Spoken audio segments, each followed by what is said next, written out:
विज्ञान को अच्छी तरीके से पढ़ना चाहते हैं तो जीन पियाजे सिद्धांत को बहुत अच्छे से पढ़िएगा, क्योंकि जीन पियाजे का सिद्धांत एग्जाम में पैडागोजी समेत लगभग 10 ऐसे क्वेश्चन पूछता है जिससे बच्चे काफी परेशान हो जाते हैं। सिंपल से लेकर टफ क्वेश्चन जीन पियाजे से आपको मिलने वाले हैं।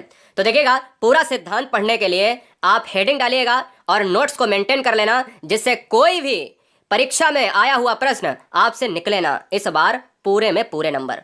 तो फटाफट यहां पर देखिएगा, पियाजे का सिद्धांत डाल लो और बारीकी से शिद्दत के साथ पढ़ाऊंगा। आपको शिद्दत के साथ पढ़ना पड़ेगा। यदि वाकई में शिक्षक और शिक्षिका बनना है तो चैनल को सब्सक्राइब कर लेना। देखिए, जीन पियाजे का संज्ञानात्मक विकास आपकी हेडिंग होनी चाहिए। जीन पियाजे कौन थे? तो जीन पियाजे विकासात्मक मनोवैज्ञानिक कहे जाते हैं। जीन पियाजे यानी जीन पियाजे को विकासात्मक मनोविज्ञान का जनक माना जाता है। जीन पियाजे का जन्म कहां पर हुआ है? कई बार ये क्वेश्चन पूछा गया है कि स्किनर कहां के मनोवैज्ञानिक हैं, तो बोले अमेरिका के हैं, ठीक है ना। पावलाव कहाँ के हैं? बोले रशियन हैं, रूस के मनोवैज्ञानिक हैं। ऐसे ही जीन पियाजे कहाँ के साइकोलॉजिस्ट हैं? ये स्विट्जरलैंड के मनोवैज्ञानिक हैं। इनका जन्म आपको नहीं याद रखना है, लेकिन इनका प्लेस आपको याद रखना है। पियाजे ने सर्वप्रथम the language of thought of the child, ये क्वेश्चन बहुत इंपॉर्टेंट है, इसलिए वेरी वेरी मोस्ट इंपॉर्टेंट, किताबों में आपको नहीं मिलेगा, मैं वादे के साथ कह सकता हूं, लेकिन एग्जाम में क्वेश्चन पूछा जा चुका है। The language of thought of the child पुस्तक किसकी है? तो आंसर जीन पियाजे। जीन पियाजे की प्रथम पुस्तक कौन सी है उनके जीवन की? तो आंसर होगा the language of thought of the child. कब लिखी है? 1923 में लिखी है दोस्तों। बहुत जबरदस्त तरीके से ये कॉन्सेप्ट लिख लीजिएगा। अगर मैं बात करूं जीन पियाजे की, तो संज्ञानात्मक विकास की अवस्थाओं के लिए जाने जाते हैं। संज्ञानात्मक विकास से क्वेश्चन आएगा तो उस क्वेश्चन को नोट करके अपने स्टार में लिख लीजिएगा, मैं जो बोल रहा हूं।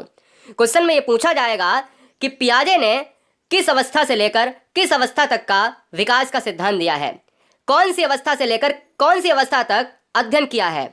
तो पियाजे के संज्ञानात्मक विकास में शैशवावस्था से किशोरावस्था तक का अध्ययन है, वृद्धावस्था तक का ऑप्शन भी मिलेगा, लेकिन आपको दिमाग में रखना है कि संज्ञानात्मक विकास जो पियाजे ने दिया है वो शैशवावस्था से किशोरावस्था तक का अध्ययन करता है दोस्तों। क्लियर है वीरों? आगे मैं बात करूं तो पियाजे से रिलेट करने वाले 4 पॉइंट आपको ऐसे ही स्टार बना के लिख लेने हैं, फिर अगली स्लाइड पे चलेंगे। पियाजे ये कहते हैं कि भाई संज्ञानात्मक विकास मैंने दिया, यानी संज्ञानात्मक पक्ष का क्रमबद्ध अध्ययन सबसे पहले किसने किया है? पियाजे ने किया है। आंसर पियाजे। अपने बच्चों पर प्रयोग करने के लिए काफी चर्चे में रहे और काफी विवादों में रहे। आंसर पियाजे जाएंगे दोस्तों। अगर क्वेश्चन में पूछा जाए कि संज्ञानात्मक विकास ने पियाजे महोदय ने किस पर प्रयोग किया है, जैसे स्किनर ने चूहे पर किया है, थॉर्नडाइक ने बिल्ली पर किया है, ऐसे पियाजे के संज्ञानात्मक विकास में अपने बच्चों पर किया। अपने बच्चों यानी छोटे छोटे बच्चे जैसे जैसे बड़े हुए उनके शारीरिक परिवर्तन को देखा और उनकी कार्यशैली को देखा और यह सिद्धांत प्रतिपादित कर दिया। तो काफी ये विवादों में रहे। अवस्था का सिद्धांत कहा जाता है क्योंकि बच्चे छोटे से लेकर एक बड़े साइज में, एक बड़े एज के हिसाब से बढ़ते हैं और उनमें जो चेंजमेंट आते हैं अवस्था के दौरान, इसलिए इसको अवस्था का सिद्धांत कह दिया गया। इसे मैंने आपको बताया संज्ञानात्मक विकास का सिद्धांत कहा ही जाता है, तो आप नोट कर लें। ठीक है, कोई समस्या? Any doubt? नो डाउट, कोई डाउट नहीं होना चाहिए, कोई भी दिक्कत नहीं होनी चाहिए। बहुत ध्यान से पढ़िए। अब आते हैं मुद्दे पर। संज्ञानात्मक विकास की अवस्थाएं की, अगर मैं अवस्थाओं की बात करूं तो संज्ञानात्मक विकास की अवस्थाओं में क्वेश्चन पूछा जाता है कि पियाजे महोदय ने कितनी अवस्थाओं को दिया है। पियाजे महोदय ने 4 संज्ञानात्मक विकास की अवस्थाओं का वर्णन किया है अपने सिद्धांत में, और वो पुस्तक का नाम याद रखना, द लैंग्वेज वाला। ठीक है ना, बहुत अच्छे। अब ये 4 अवस्थाएं कौन सी हैं? एक है संवेदीगामक अवस्था, एक है पूर्व संक्रियात्मक अवस्था, एक है मूर्त संक्रियात्मक अवस्था और एक है औपचारिक संक्रियात्मक अवस्था। अब दिमाग लगाना दोस्तों, पियाजे से आपकी थ्योरी किताबों में बहुत कठिन है, लेकिन आपको इतना सरल बना दिया है। देखिएगा कि संज्ञानात्मक विकास की अवस्थाओं को पियाजे ने कितने भागों में बांटा है? 4 भागों में। कल को ऐसे भी क्वेश्चन आ सकता है कि निम्नलिखित में कौन सी अवस्था पियाजे की नहीं है, तो ये 4 अवस्थाएं आपको जब याद होंगी तो वो नहीं वाला है क्वेश्चन वाला अपने आप लग जाएगा दोस्तों। अब ये चारों अवस्थाओं की एज आपको और याद रखनी है। चारों अवस्थाओं की एज आपको और याद रखनी है। कैसे याद रखोगे समझिए। संज्ञानात्मक विकास की अवस्था की जो पहली स्टेज है, जो शैशवावस्था से रिलेट करती है, जो शिशु होता है, वो संवेदीगामक अवस्था, जिसमें बच्चा इंद्रियों से सीखता है। मैं पूरा अभी लिखाऊंगा, केवल अभी जैसा लिखा है वैसा लिख लीजिए नोट्स में। संवेदीगामक अवस्था जन्म से 2 वर्ष की अवस्था है दोस्तों। जैसे जैसे बच्चा बड़ा हुआ, 2 वर्ष से ऊपर बढ़ा, तो एक अवस्था आती है जिसको 2 से 7 वर्ष की पूर्व संक्रियात्मक अवस्था कहते हैं। तो क्वेश्चन में डायरेक्ट पूछा जाता है। क्वेश्चन में सबसे ज्यादा क्या पूछा गया है अभी तक? अभी तक ये पूछा गया है, ये पूछा गया है और तीसरे नंबर पर यह पूछा गया है। सबसे ज्यादा, फिर उससे कम, फिर उससे कम। ठीक है, सबसे ज्यादा ये स्टेज पूछी जाती है एग्जाम में। आपसे डायरेक्ट पूछता है कि मूर्त संक्रियात्मक अवस्था की एज क्या है पियाजे के अनुसार? तो 7 से 11 साल है। जैसे जैसे बच्चा बड़ा हुआ, औपचारिक संक्रियात्मक अवस्था में प्रवेश हुआ, और 11 से 14 साल या 11 से ऊपर की एज को हम कहते हैं औपचारिक, या इसको औपचारिक के साथ साथ अमूर्त भी लिख लेना, अमूर्त, जिससे आपको समझने में आसानी रहेगी। ये मूर्त है, ये अमूर्त है, ठीक है। यहाँ पर भी आप क्या लिख लोगे, औपचारिक कॉमा या कोष्टक में अमूर्त और लिख लेना, ठीक है। क्वेश्चन आ सकता है, अमूर्त और औपचारिक एक ही चीज़ें होती हैं। तो ये स्लाइड आपने लिख ली, बहुत बढ़िया, शानदार, जबरदस्त, जिंदाबाद। अब हम एक एक को पढ़ लेते हैं। यहीं से क्वेश्चन बनेगा जिसमें सबसे ज़्यादा क्वेश्चन यहाँ से पूछा जाता है। हमें ये सारी चीज़ें आपको रटी हुई होनी चाहिए पियाजे से, जिससे कोई भी बच्चा ये न कह पाए कि एग्जाम में मेरा ये क्वेश्चन गलत हो गया। हेडिंग डाल लो कि संवेदी गामक अवस्था कितने साल की होती है। पहला क्वेश्चन मैंने अभी आपको बताया कि जन्म से 2 साल की होती है, तुरंत आप कंठस्थ कर लो। आपको बच्चा दिख रहा होगा, मैं हर स्लाइड में आपको बच्चा दिखाऊंगा, ठीक है। जैसे जैसे मैं बढ़ूंगा दोस्तों, तो मैं वैसे वैसे बच्चे की एज बढ़ाऊंगा। संवेदी गामक अवस्था में बच्चा शिशु होता है, गोदी में खेलने वाला बच्चा होता है, ठीक है ना। महीने भर, 2 महीने, 3 महीने, 4 महीने, ऐसे 2 साल तक का जो बच्चा होगा वो संवेदी गामक अवस्था में पियाजे के अनुसार रहेगा, ठीक है। यह जन्म से यानी 0 से 2 वर्ष, जन्म से 2 वर्ष की अवस्था होती है, ये आप नोट कर लीजिए। इस अवस्था में बालक जो भी कार्य करता है वो अपनी, ये देखिए यहाँ पर डबल लिख गया है, कोई बात नहीं, इसको काट देते हैं। इस अवस्था में बच्चा जो भी कार्य करता है वो अपनी इंद्रियों के द्वारा करता है। क्या करना है, अपनी इंद्रियों के द्वारा करता है, ये आप याद रखिएगा। भाई बच्चा होता है छोटा, और अगर बच्चा छोटा होगा तो वो इंद्रियों से कहेगा, आपसे ये नहीं कहेगा, उसको भूख लगी होगी कि ओए भाई दूध की बोतल दो आके, मुझे पीना है दूध और चौड़े से सोना है, ये नहीं कहेगा। बच्चा छोटा है, बोल नहीं पाएगा, और अगर उसको भूख लगेगी तो वो रोएगा, और ये प्रदर्शित कैसे करेगा, इंद्रियों से करेगा। और इंद्रियां कौन सी होती हैं, जैसे आंख, नाक, कान, त्वचा। तो संवेदी गामक अवस्था को एक और नाम से जानते हैं, इसको यहाँ पर स्लैश करके लिख लीजिएगा, इंद्रिय गामक अवस्था। इंद्रिय गामक अवस्था किसे कहते हैं, ये संवेदी गामक अवस्था ही है दोस्तों। और यार मैं आपको बता दूं कि इंद्रियों के द्वारा क्वेश्चन में डायरेक्ट, अगर क्वेश्चन में कल को पूछा जाए कि इंद्रियों के द्वारा बच्चा सीखता है, कौन सी एज है, तो आंसर संवेदी गामक, सेंसरी मोटर, ठीक है। यहाँ पर गामक क्रियाएं कर लो, गामक कर लो, उल्टा लिख गया है, गामक क्रियाएं, ठीक है। गामक क्रियाएं, बच्चा इंद्रियों से सीखता है। गामक क्रियाएं किसे कहते हैं, क्वेश्चन में पूछा जाता है कि निम्नलिखित में से गामक क्रिया बताइए। तो गामक क्रिया पकड़ना, खेलना, लिखना, चूसना, जैसे अंगूठा उसने डाल लिया बच्चे ने, छोटा बच्चा है, भूख लगी उसने अंगूठा डाल लिया, कुछ भी मिला उसने मुंह में रख लिया, है ना। तो ये क्या है, गामक क्रियाएं हैं। खेलता है, पकड़ता है, कोई उसके पास अगर प्लास्टिक का मोर रख दो, 2 साल का बच्चा है तो उसके पास वो पकड़ लेगा, ठीक है।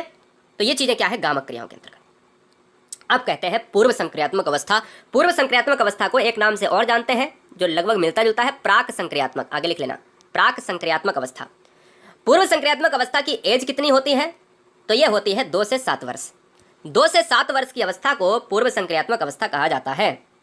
इस अवस्था में बालक पड़ोसी बच्चों के साथ खेल खेलता है। क्या, इस अवस्था में बालक पड़ोसी बच्चों के साथ खेल खेलता है, क्योंकि बच्चा अब इंटर कर चुका है, 2 से 7 ईयर के बच्चों के साथ में खेलेगा। बच्चा थोड़ा सा बड़ा हो चुका है, 3 साल का हो सकता है, 4 का हो सकता है, 5 का हो सकता है, 6 का हो सकता है, 7 का हो सकता है। बालक शब्दों व प्रतीकों का प्रयोग करता है, क्योंकि बच्चा स्कूल जाने लायक हो चुका होता है, 5 साल, 6 साल, 7 साल, आप जानते हो, ठीक है ना। सरकारी विद्यालय में अगर देखा जाए, आज की जो स्टेज की एज है वो 5 साल में एडमिशन होता है, और उससे पहले अगर प्राइवेट में देखा जाए तो और पहले करा दिया जाता है। लेकिन अगर मैं बात करूं, बालक शब्दों व प्रतीकों का प्रयोग करता है, शब्द का स्टार्ट कर देता है, मम्मी को मम्मी बुलाने लगता है, पापा को पापा बुलाने लगता है, ठीक है। साथ ही साथ प्रतीकों का प्रयोग करने लगता है। प्रतीकों का प्रयोग करने का मतलब है सिंबल जानने लगता है, ठीक है। प्रतीकात्मक खेल खेलता है अपने साथियों के साथ, पड़ोसी बच्चों के साथ वो खेल खेलने लगता है। वो छुपना जानता है, किसी भी तरीके का जो खेल आपके समाज में होता है वो प्रचलन में वो खेलता है, ठीक है, शुरू कर देता है।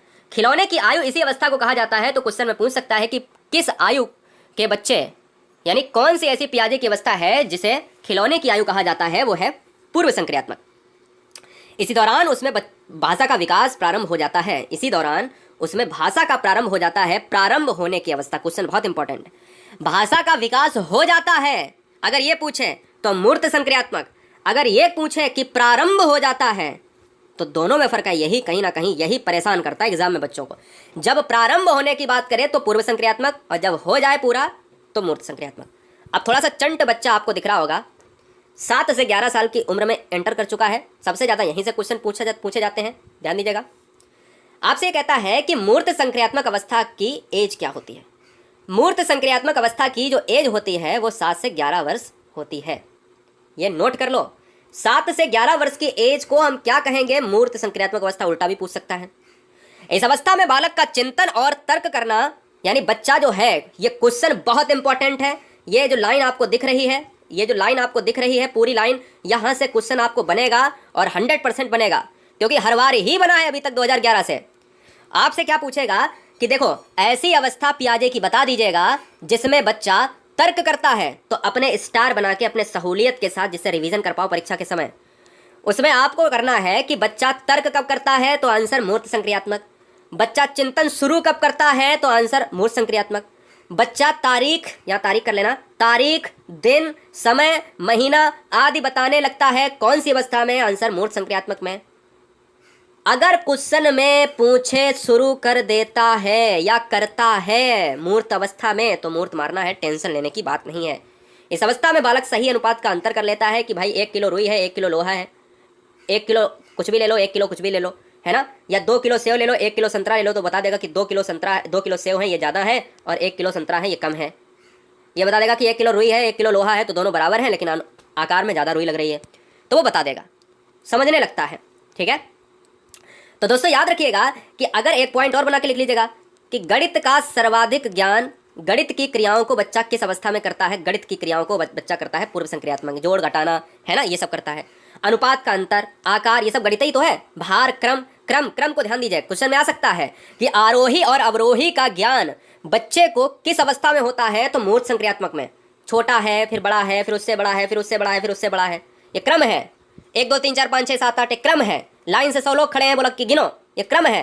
ठीक है, तो ये दोस्तों क्या है, ये मूर्त संक्रियात्मक अवस्था। अब एक क्वेश्चन सबसे ज्यादा भयंकर गोल्डन क्वेश्चन, ये गोल्डन क्वेश्चन है दोस्तों। क्वेश्चन ये पूछा जाता है, मतलब इतनी बार पूछा गया है आप गिन नहीं पाओगे, और हर स्टेट में पूछा गया है, यूपी टेट समेत हर स्टेट में पूछा गया दोस्तों।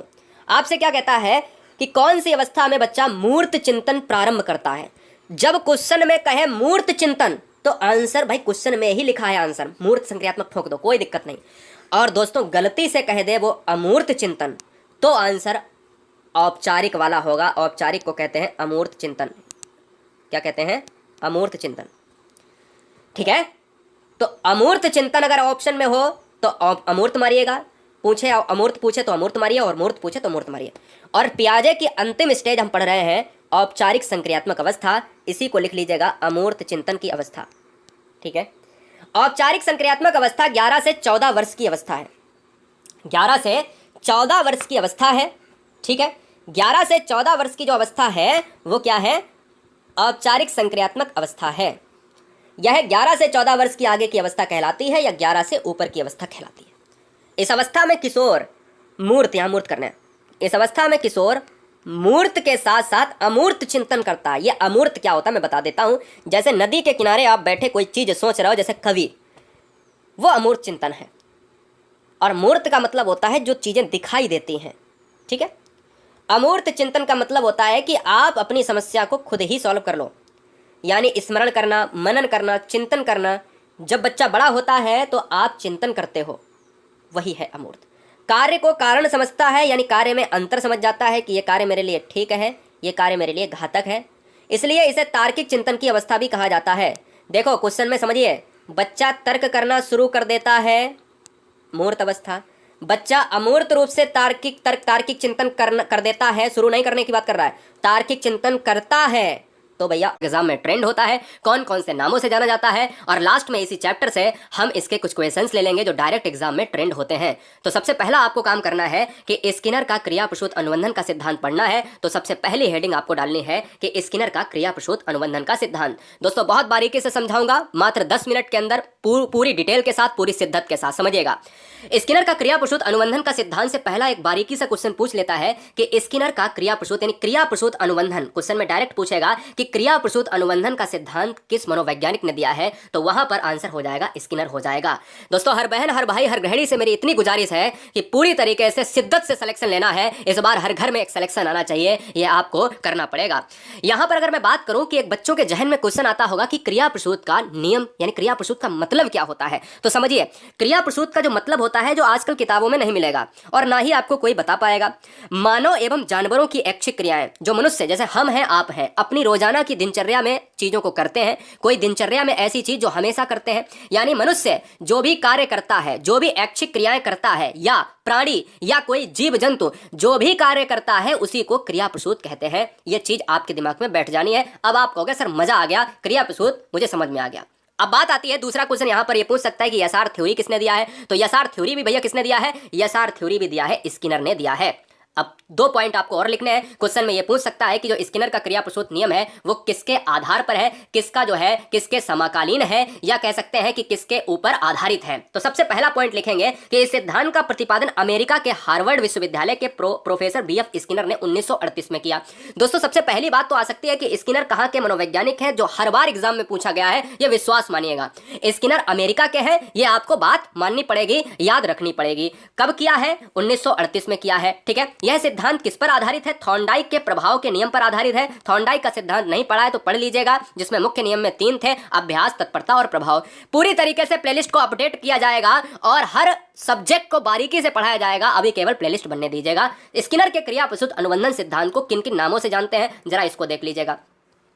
स्किनर का क्रिया प्रसूत अनुबंधन का जो सिद्धांत है वो आरएस थ्योरी के नाम से जाना जाता है। जबकि आपको मैं बता देता हूं, आपकी जो है मेमोरी के लिए, एसआर सिद्धांत दिया है मिस्टर थॉर्नडाइक ने दिया है, जबकि आरएस थ्योरी अगर पूछ ले तो थ्योरी दी है क्रिया प्रसूत के जन्मदाता स्किनर ने। दोनों में फर्क है। थॉर्नडाइक ये कहते हैं कि हमारे लिए यस इंपॉर्टेंट है, स्टिमुलस इंपॉर्टेंट है, यानी उद्दीपक इंपॉर्टेंट है, लेकिन स्किनर कहते हैं मेरे लिए स्टिमुलस बाद में, मेरे लिए सबसे पहले रेनफोर्समेंट यानी पुनर्वलन इंपॉर्टेंट है। इस आर का मतलब है रेनफोर्समेंट, मैं आगे बताऊंगा, जिसका मतलब होता है पुनर्वलन। तो इसलिए आपको याद रखना है कि स्किनर का जो सिद्धांत है वो आरएस थ्योरी के नाम से भी जाना जाता है। स्किनर का जो सिद्धांत है वो कार्यात्मक प्रतिबद्धता का सिद्धांत भी है। स्किनर का सिद्धांत है सक्रिय अनुबंधन, जो सबसे ज्यादा बार पूछा गया है कि सक्रिय अनुबंधन का सिद्धांत किसने दिया है। स्किनर का सिद्धांत अभिक्रमित अनुदेशन के सिद्धांत से भी जाना जाता है। और ये दोस्तों सेकेंड ज्यादा यानी सबसे द्वितीय दूसरा ऐसा क्वेश्चन है जो सबसे ज्यादा, यानी इसके बाद ये सबसे ज्यादा क्वेश्चन पूछा जाता है कि नैमित्तिक अनुबंधन का सिद्धांत किसने दिया है, तो वो भी स्किनर ने दिया है। चैनल पर पहली बार है तो अगर अच्छा लगे तो सब्सक्राइब करना, वरना एक सिलेक्शन देकर जाना, जरूरी नहीं है सब्सक्राइब। क्वेश्चन नंबर यहां पर जो बनते हैं देखिएगा, क्वेश्चन जो बनेंगे वो ऐसे बनेंगे। कहता है ये बताओ कि आर टाइप की थ्योरी का सिद्धांत किसने दिया है। यहां आर टाइप कर लेना। आर टाइप की थ्योरी का सिद्धांत किसने दिया है, तो भी आंसर स्किनर जाएगा। आरएस थ्योरी किसने दिया है, तो भी आंसर स्किनर जाएगा। क्यों? क्योंकि अभी तो मैंने बताया था कि इन्होंने आर रेनफोर्समेंट को इंपॉर्टेंट बताया है, इसीलिए इन सिद्धांत को आर टाइप का सिद्धांत कहा जाता है। ठीक है, अब कहते हैं कि बीएफ स्किनर के सिद्धांत का क्रिया प्रसूत का नियम आप सभी को पता है, लेकिन अब क्वेश्चन में आता है कि बीएफ स्किनर ने किस पर प्रयोग किया है। तो बीएफ स्किनर ने चूहे पर प्रयोग किया है, साथ में लिख लेना है कबूतर पर प्रयोग किया है। कबूतर बहुत इंपॉर्टेंट है। चूहा और कबूतर, पूंछा चूहा ही जाएगा। क्वेश्चन में ये भी स्किनर ने बाद में क्या किया, दोनों पर प्रयोग किए, लेकिन जो सबसे ज्यादा मनोविज्ञान में सिद्धांत माना जाता है वो स्किनर का चूहे वाला प्रयोग माना जाता है। तो मान्यता किसको प्राप्त है, चूहे के प्रयोग को मान्यता प्राप्त है। क्रिया प्रसूत अनुबंधन के सिद्धांत को क्या कहा जाता है, आर टाइप थ्योरी सिद्धांत कहा जाता है। ये मैं आपको बता चुका हूं। अब बात करते हैं सबसे जबरदस्त तरीका, सबसे बेहतरीन स्लाइड में। देखिए दोस्तों कि चूहा है क्या, अनुक्रिया करता, और वहां पर अनुक्रिया करता क्या था, थॉर्नडाइक के सिद्धांत में बिल्ली थी। और वहां मछली क्या थी, मछली उद्दीपक था, जो हम कहते थे उसको यहां पर स्टिमुलस कहा जाता था। यहां पर कह रहा है कि जो आपका अनुक्रिया करता है वो चूहा है और भोजन है वो पुनर्वलन है। तो अगर क्वेश्चन में ये पूछा जाए कि स्किनर के सिद्धांत में सबसे महत्वपूर्ण चीज क्या है, तो वो है पुनर्वलन। अगर क्वेश्चन में ये पूछा जाए कि सबसे ज्यादा स्किनर ने किस पर बल दिया, तो आंसर पुनर्वलन। अगर क्वेश्चन में तीसरे तरीके से ये पूछा जाए कि पुनर्वलन पर सबसे ज्यादा जोर किसने दिया, तो भी आंसर स्किनर जाएगा। मेरी बात गौर से सुनना दोस्तों, छोटे छोटे बारीकी क्वेश्चन गलत हो जाते हैं। अब पुनर्वलन है क्या, पुनर्वलन क्या है, अब बात यहां पर आ जाती है मेरे लाल। तो देखिए पुनर्वलन दोस्तों बहुत सिंपल सी चीज है। पुनर्वलन क्या है, 2 प्रकार का होता है। पहले मैं बता देता हूं, एक सकारात्मक एक नकारात्मक। प्राणी को यदि सकारात्मक पुनर्वलन दिया जाता है तो प्राणी क्रिया को दोहराता है। अब पुनर्वलन क्या है समझो। चूहा दोस्तों ये है, और चूहा ये है, यहां पर एक लीवर लगा है, और चूहा जैसे ही लीवर को दबाता है वैसे ही उसको खाने को भोजन मिलता है। जैसे ही चूहा, देखिए यहां पर क्या है, एक पेटी बनी हुई है, उसमें खाना है चूहे का। जैसे ही वो चटकनी दबाएगा, या यहां पर क्या, यहां पर स्विच को दबाएगा, या उसका पैर यहां पर पड़ेगा, उसको तुरंत एक बार खाना मिलेगा, फिर पड़ेगा तुरंत खाना मिलेगा, मिलेगा। लेकिन अगर यह अपना पैर उल्टा दबा दे, यानी इस लीवर को उल्टा जो है दबा देता है, तो इसका पैर, इसके पैर में चोट लग जाए तो दोस्तों दोबारा वो नहीं जाएगा, दोबारा नहीं जाएगा। क्योंकि अगर खाना मिलेगा तो ये उसको पता हो गया कि यहां से खाना मिलता है। अगर उसके चोट लग गई तो उसको पता हो गया कि यहां चोट वाली भैया, यहां भावई है, यहां भावई फट जाएगी, इसलिए यहां पर आपको नहीं जाना है। इसीलिए सकारात्मक पुनर्वलन वो है जब वह क्रिया को दोहराएगा, जब उसको पॉजिटिव रिजल्ट मिलेगा। भाई नकारात्मक वह है जहां पर उसको नेगेटिव रिजल्ट मिलेगा। जैसे चोट लगी, अब कहेगा भैया नहीं जाऊंगा, यहां तो खतरा है। ठीक है, समझ में आ गया। अब बात आती है पुनर्वलन का सिद्धांत किसने दिया। पुनर्वलन का प्रयोग किया है स्किनर ने, लेकिन पुनर्वलन का जो जनक है, जो शब्द है, जो सिद्धांत है, वो किसने दिया है? वो नहीं दिया है वो किसने दिया है? वो दिया है क्लार्क हल ने। स्किनर ने प्रयोग किया है, स्किनर ने पुनर्वलन पर बल दिया है, स्किनर ने आर टाइप की थ्योरी दी है, लेकिन पुनर्वलन का सिद्धांत क्वेश्चन में कई बार पूछा गया है कि भैया किसने दिया है? सीएल हल ने दिया है। इस चीज को आप याद रखें। ठीक है, क्लार्क हल याद कैसे करोगे? पुनर्वलन बल लगाओगे तभी हल चलेगा। खेत में हल कैसे चलेगा? जब बल लगाओगे। क्लियर है? चलिए, क्लार्क हल ने सीएल हल की बात करें तो यहां पर इतना ही आपको याद रखना है। अब पूरे सिद्धांत में हम क्या करते हैं कि एक बार जान लेते हैं कि स्किनर ने आखिर किया क्या।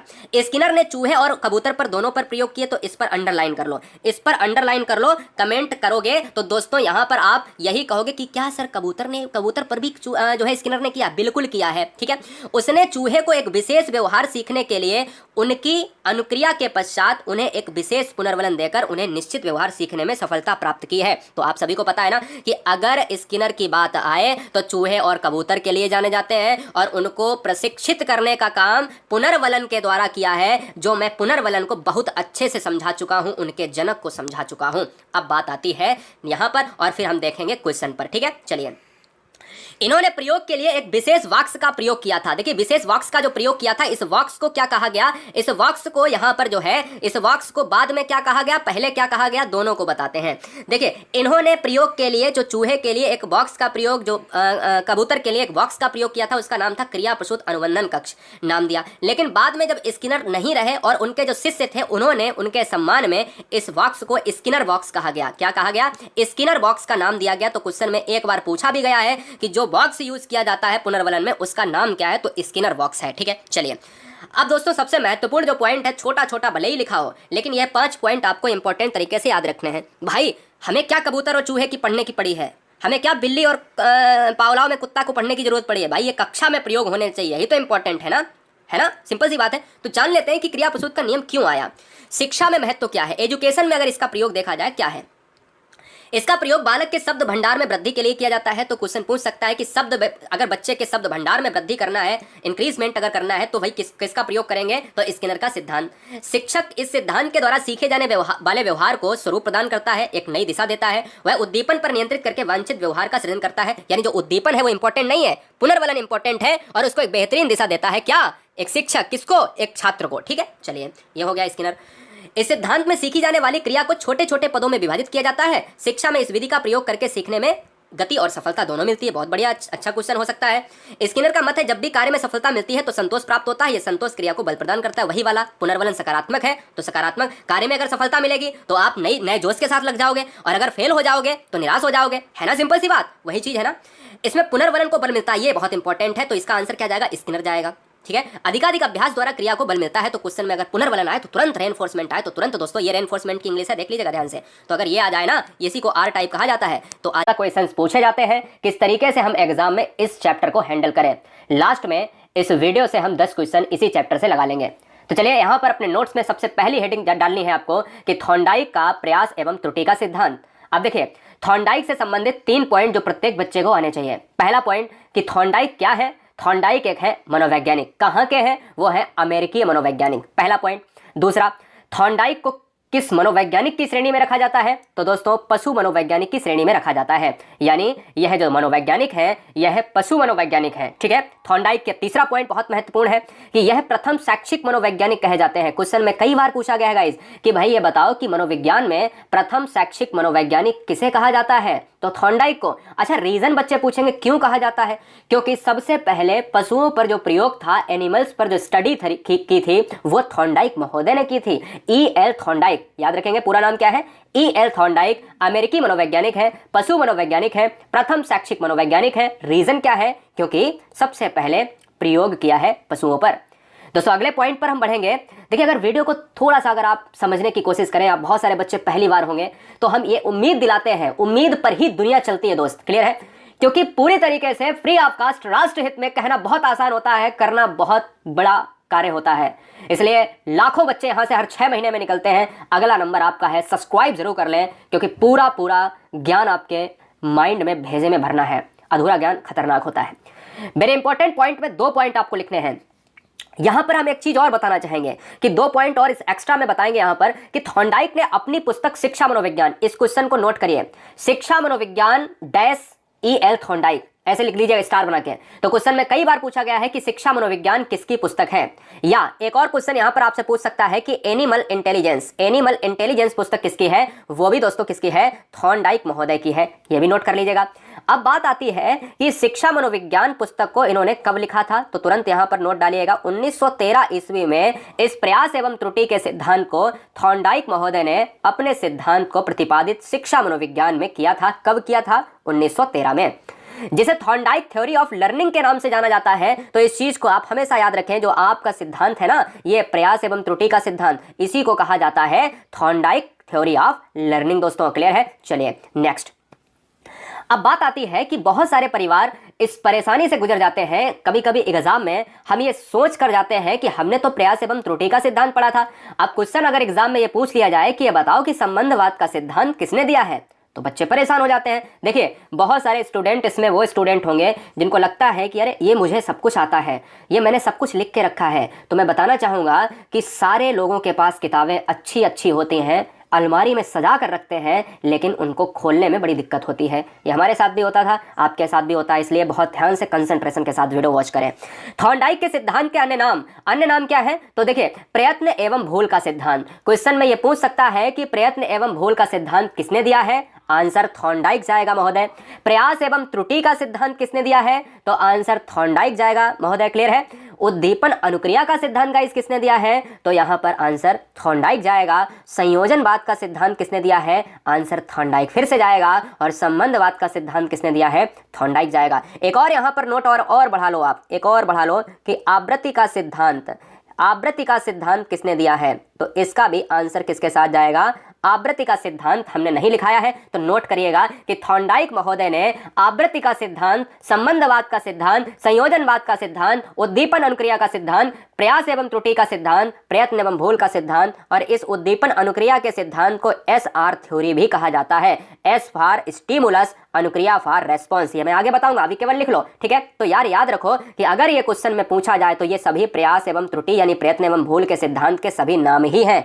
एक सिद्धांत के इतने नाम आपको याद करने हैं, इससे ज्यादा आप एग्जाम में परेशान ना हो, ठीक है? चलिए, अब बात यहां पर आ जाती है कि यह बताओ दोस्तों कि थॉर्नडाइक के नियम कितने हैं। क्वेश्चन में कई बार पूछा गया है कि यह बताओ कि थॉर्नडाइक का मुख्य नियम इनमें से कौन सा है। दूसरा क्वेश्चन पूछने का तरीका, थॉर्नडाइक का कौन सा गौड़ नियम इसमें है। तीसरा क्वेश्चन पूछने का तरीका, मुख्य नियम कितने दिए हैं। चौथा तरीका, गौड़ नियम कितने हैं थॉर्नडाइक के। पांचवा तरीका, यह बताओ कि कितने मुख्य नियम है तो कौन सा मुख्य नियम नहीं है। ठीक है, तो है और नहीं है में बच्चे परेशान होते हैं। तो आपको कुछ नहीं याद करना है, आपको सिर्फ याद करना है, एक एरो बना के लिख लेना है कि थॉर्नडाइक के 2 नियम हैं, एक है मुख्य नियम और एक है गौड़ नियम। अब इसके अंदर जाते हैं। मुख्य नियम थॉर्नडाइक जो सबसे ज्यादा इंपॉर्टेंट है, बस यही याद रखने हैं जो आपको यहां पर 3 दिख रहे हैं, और आपको प्रैक्टिकल करके हम आपको बता देंगे कि किस तरीके से, इंग्लिश में भी बता देंगे जिससे बच्चे परेशान ना हो। तो समझिएगा दोस्तों, अगर आपसे एग्जाम में क्वेश्चन पूछा जाए कि थॉर्नडाइक ने कितने नियम दिए हैं, तो 2 दिए हैं। बोले कौन से? पहला दिया है मुख्य नियम, दूसरा दिया है गौड़ नियम। अब क्वेश्चन यहां से पूछे जाते हैं कि मुख्य नियम कितने दिए हैं। तो जब क्वेश्चन में पूछा जाए मुख्य नियम कितने दिए हैं, तब दोस्तों वहां पर अभ्यास का नियम यानी 3 दिए हैं, तत्परता का नियम, प्रभाव या परिणाम का नियम। अब देखो समझो एक एक को बारीकी से। आपने ये लिख लिया होगा, इसी में एरो बना के अभ्यास के नियम में आप अपनी चीज को लिख सकते हो। अभ्यास का नियम और तत्परता का नियम और प्रभाव के नियम में सबसे पहले हम अभ्यास को देखते हैं। देखो अभ्यास का मतलब क्या है, कहते हैं ना करत करत अभ्यास जड़मत होत सुजान, है ना। तो अभ्यास का नियम दोस्तों वो नियम है जिसको कहा जाता है क्या, law of exercise. Law of exercise वो सिद्धांत है, जैसे आप किसी भी सब्जेक्ट को पढ़ रहे हो, जैसे मनोविज्ञान ही ले लेते हैं, तो उसको अगर आप रिवीजन नहीं करोगे तो तुरंत भूल जाओगे। 6 महीने बाद हम पढ़ाई छोड़ दें, हम भूल जाएंगे। मैं सर्वशक्तिमान नहीं हूं ना आप सर्वशक्तिमान है। यदि कंडक्टर, यदि चालक किसी बस को चलाते हुए 10 साल का गैप ले लेता है तो वो परेशान हो जाएगा। अभी वो इतना माहिर है कि वो खाना खाते खाते चीजों को बैलेंस बना लेता है, सवारी कहाँ उतारनी है सब कुछ कर लेता है, ठीक है ना।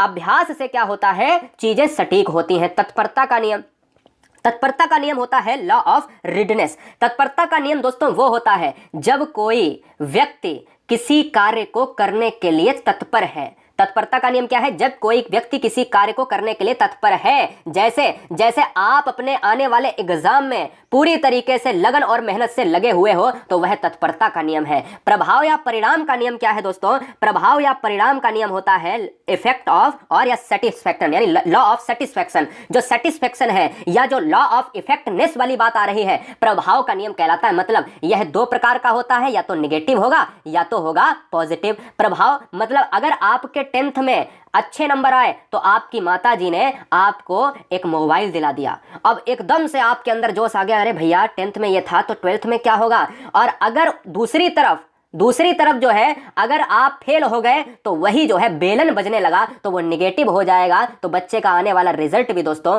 कहीं ना कहीं खराब करेगा, क्योंकि बच्चा डिप्रेशन में जाएगा। अब बात आती है दोस्तों यहां पर गौड़ नियम। गौड़ नियम है 5, समझिए। गौड़ नियम को ज्यादा याद करने की जरूरत नहीं है, क्वेश्चन में केवल इतना याद रखना है कि गौड़ नियम कितने हैं, 5 हैं। एक है बहुप्रतिक्रिया, एक है मनोवृत्ति, एक है सहचर्य, एक है आत्मीकरण और एक है आंशिक क्रिया। यह 5 नियम आपको याद रखने हैं। यहां पर क्या है, 1 2 3 4 5, अच्छा यहां उल्टा लिख गया है, 1 2 3 4 5, हाँ ऐसे ही चला था। एरो देखिए, ऐसे एरो गया और ऐसे आपको याद रखना है, यानी बहुप्रतिक्रिया, मनोवृत्ति, आंशिक, आत्मीकरण और सहचर्य। तो गौड़ नियम कितने हैं, आंसर 5। कौन कौन से हैं, बहुत प्रतिक्रिया, मनोवृत्ति, आंशिक, आत्मीकरण और सहचर्य। और भैया यहाँ पर कितने हैं मुख्य नियम, 3, अभ्यास, तत्परता, प्रभाव। क्वेश्चन कल को एग्जाम में यही पूछा जाएगा कि निम्नलिखित में कौन सा मुख्य नियम नहीं है। तो आपको 3 तो होंगे, लेकिन एक चौथा कोई यहाँ से डाल देगा आपको, तो यहाँ वाला अगर डाल दिया तो यही आंसर हो जाएगा, ठीक है। चलिए अब बात आती है कि थॉर्नडाइक का जो सिद्धांत था, अभी तो मैंने कुछ पढ़ाई नहीं है, 3 स्लाइड और देखेंगे फिर चलेंगे क्वेश्चन पर। 3 स्लाइड और देखेंगे फिर चलेंगे क्वेश्चन पर। तो क्वेश्चन थॉर्नडाइक से पूछता है, ये बताओ कि कौन सा सिद्धांत मंद बुद्धि बच्चों के लिए होता है। तो ऑप्शन दे देगा पावलोव, थॉर्नडाइक, स्किनर, है ना, फला फला। तो कैसे समझेंगे, तो चलिए जानते हैं पूरे थॉर्नडाइक के प्रयोग को।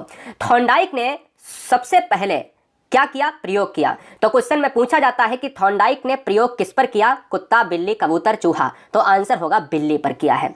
दोस्तों बिल्ली कैसी है अगर पूछे तो बिल्ली है दोस्तों, भूखी बिल्ली है।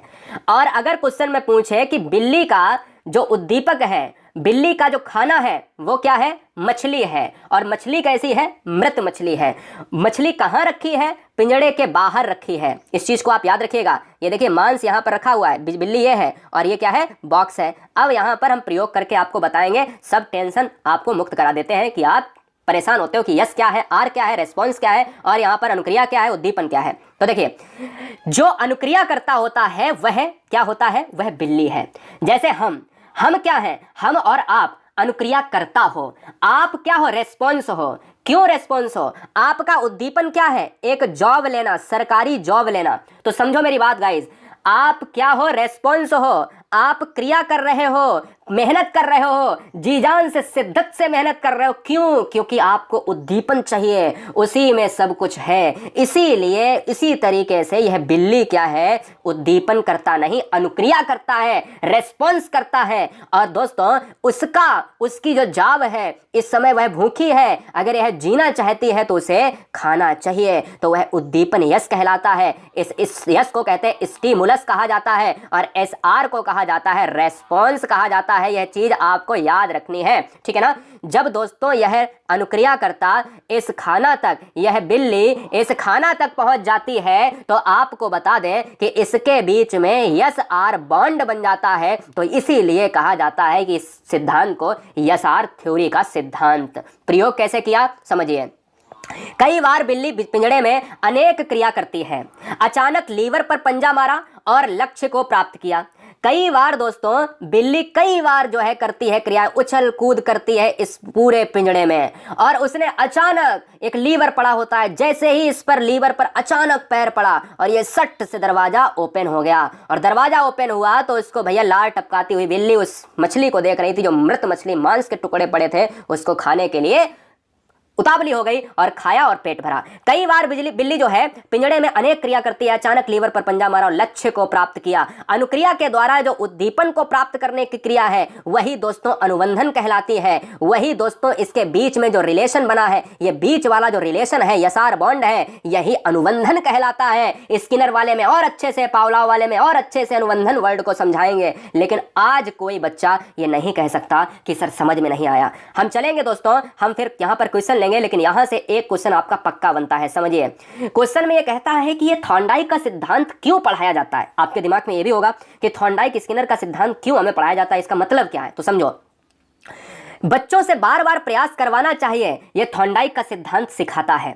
बच्चों को त्रुटि यानी बच्चों की त्रुटि संभव हो जाती है, यह थॉर्नडाइक का सिद्धांत समझाता है आपको। शुद्ध उच्चारण बालक इसी सिद्धांत से सीखता है। Answer Thorndike. अब देखो क्यों, क्योंकि देखो बार बार प्रयास करवाने से ही तो इस क्वेश्चन का जो यानी सिद्धांत का नाम ही है प्रयास एवं त्रुटि का सिद्धांत। तो क्वेश्चन में कल को आ जाए एग्जाम में कि क्वेश्चन पूछा जा रहा है आपसे कि बार बार प्रयास बच्चों को करवाना चाहिए, किस सिद्धांत पर आधारित है, थॉर्नडाइक के सिद्धांत पर। पहला क्वेश्चन, बच्चों से त्रुटियां संभव हो जाती हैं, किस सिद्धांत पर आधारित है, आंसर थॉर्नडाइक के सिद्धांत पर।